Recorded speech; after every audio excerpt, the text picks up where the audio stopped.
नवादा में मुसहर और चमार जाति के लोग बरसों बरसों से एक जगह पर रह रहे हैं। दुसाध जाति के भी लोग वहां पर रह रहे हैं, लेकिन यही विरोधी दल के लोग और खास करके जो यादव समाज के लोग हैं, वे लोग जमीन के ये में एक आध दो दुसाध जाति के लोगों को अपना पक्ष में कर करके उनको आगे बढ़ा करके यहाँ घटना का अंजाम दिया है, जिसका प्रमाण यह है कि पुलिस जब पकड़ा धरी किया है तो 12 को ज्यादा भी लोग पकड़े गए हैं। जी पर इतने सीनियर लीडर हैं, बिहार के मुख्यमंत्री रहे हैं, ये उनका बड़ा शर्मनाक बयान है। वो अपराधी ढूंढने के बजाय जात ढूंढ रहे हैं। केंद्र में वो मंत्री हैं, राज्य में उनके बेटा मंत्री हैं, डबल इंजन की सरकार है। किसी भी जात धर्म के को क्या ये काम करने की इजाजत है? किसी भी जात से है। और यदि यादव जाति से इतना ही नफरत है, और खास करके एनडीए देवेश चंद्र ठाकुर जी से जो ये सिलसिला शुरू हुआ है, जातिवादी मानसिकता वाला बयान उनके आपने सुना होगा। उसके बाद आपने चौधरी जी का बयान सुना होगा, अशोक चौधरी जी का। उसके बाद जीताराम मांझी जी का बयान है। तो वो कहते हैं कि हम पार्टी में किसी यादव को हम नहीं रखेंगे। चिराग पासवान जी सिर्फ मंत्री बन करके मलाई चाप सकते हैं, लेकिन शोषित दलित पीड़ितों पर होने वाले अत्याचार के साथ में कभी खड़ा नहीं हो सकते हैं। और नीतीश कुमार जी गृह मंत्री भी हैं, यहाँ के मुख्यमंत्री भी है, लंबे समय से हैं। लॉ एंड ऑर्डर इनसे संभल नहीं रहा है। इसका एक सबसे बड़ा उदाहरण है, पूरा देश मर्माहत ऐसी घटनाओं से है। नमस्कार, मैं हूं देवांशु, आप देख रहे हैं न्यूज़ फॉर नेशन। इस वक्त हमारे साथ बात करने के लिए आरजेडी के विधायक सतीश दास जी होंगे। कैसे देखते हैं नवादा में महादलित परिवार के घरों को जला दिया गया?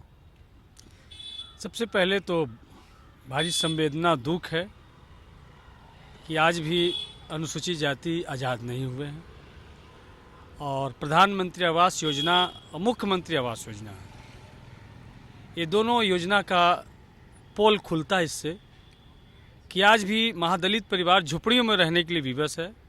जबकि प्रधानमंत्री दावा करते हैं कि 2022 तक मैंने सबको पक्का मकान दे दिया, सबको पक्की छत हमने दे दिया।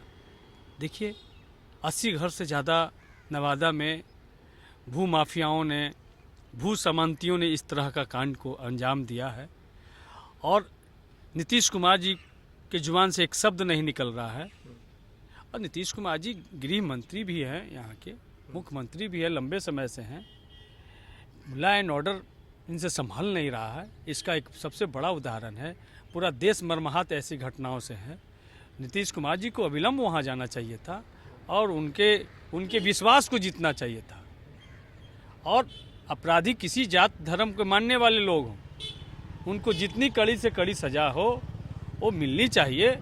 और इस तरीके से दलितों के बस्ती में आकर के तांडव मचाना और उनके घर को चला देना, उनके जान के साथ में खिलवाड़ करना, ये आज़ादी के 78 साल बाद भी बिहार में ही संभव है और कहीं ऐसा संभव नहीं है। जीतन मांझी हैं, वो कह रहे हैं कि यादव जाति के लोग थे जिन्होंने घर जलाया। इस पे भी एक तरह से कह रहे हैं कि आप क्या मान रहे हैं? देखिए, एक चीज़, जीतन मांझी जी पर इतने सीनियर लीडर हैं, बिहार के मुख्यमंत्री रहे हैं, ये उनका बड़ा शर्मनाक बयान है।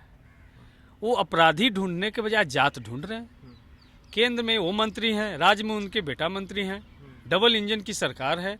किसी भी जात धर्म के को क्या ये काम करने की इजाज़त है? यदि इजाज़त नहीं है तो ऐसे अपराधी को कानून है, उनके पास विधि व्यवस्था, पुलिस है, उनको पकड़े, सख्त से सख्त कार्रवाई करें, किसी भी जात से है। और यदि यादव जाति से इतना ही नफरत है, और ख़ास करके एनडीए देवेश चंद्र ठाकुर जी से जो ये सिलसिला शुरू हुआ है, जातिवादी मानसिकता वाला बयान उनके आपने सुना होगा। उसके बाद आपने चौधरी जी का बयान सुना होगा, अशोक चौधरी जी का। उसके बाद जीताराम मांझी जी का बयान है। तो वो कहते हैं कि हम पार्टी में किसी यादव को हम नहीं रखेंगे, या अपने पार्टी में जितना भी यादव हैं या पासवान जाति के लोग हैं उनको पार्टी से बाहर निकालें। इतना अगर उस जात से नफरत है तो ये जात का बात नहीं है, अपराध का बात है।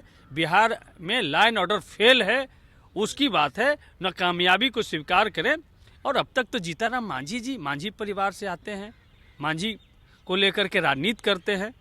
तो जीताराम मांझी जी को, संतोष मांझी जी को उस गांव का दौरा कर लेना चाहिए था, उनके साथ जाकर के रात बिताना चाहिए था।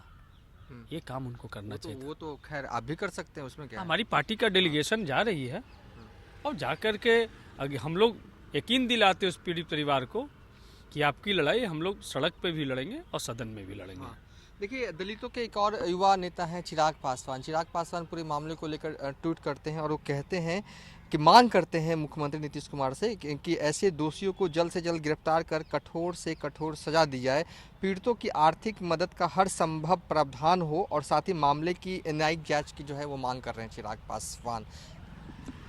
चिराग पासवान जी सिर्फ मांग ही कर सकते हैं, बाकी कुछ नहीं कर सकते हैं। चिराग पासवान जी सिर्फ मंत्री बन करके मलाई चाप सकते हैं, लेकिन शोषित दलित पीड़ितों पर होने वाले अत्याचार के साथ में कभी खड़ा नहीं हो सकते हैं।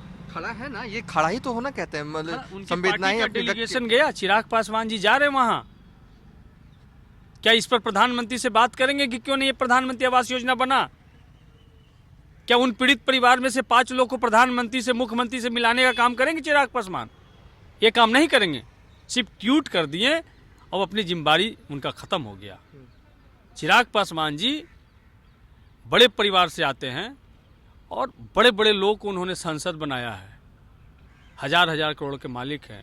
चिराग पासवान जी अपने पार्टी की तरफ से भी घोषणा कर सकते हैं, वो मंत्री भी हैं, कि हम अपने पार्टी की तरफ से उन पीड़ित परिवारों को पक्का मकान बनाएंगे, 5 लोग को, 10 लोग को हम फिर से नई झोपड़ियाँ बना करके देंगे।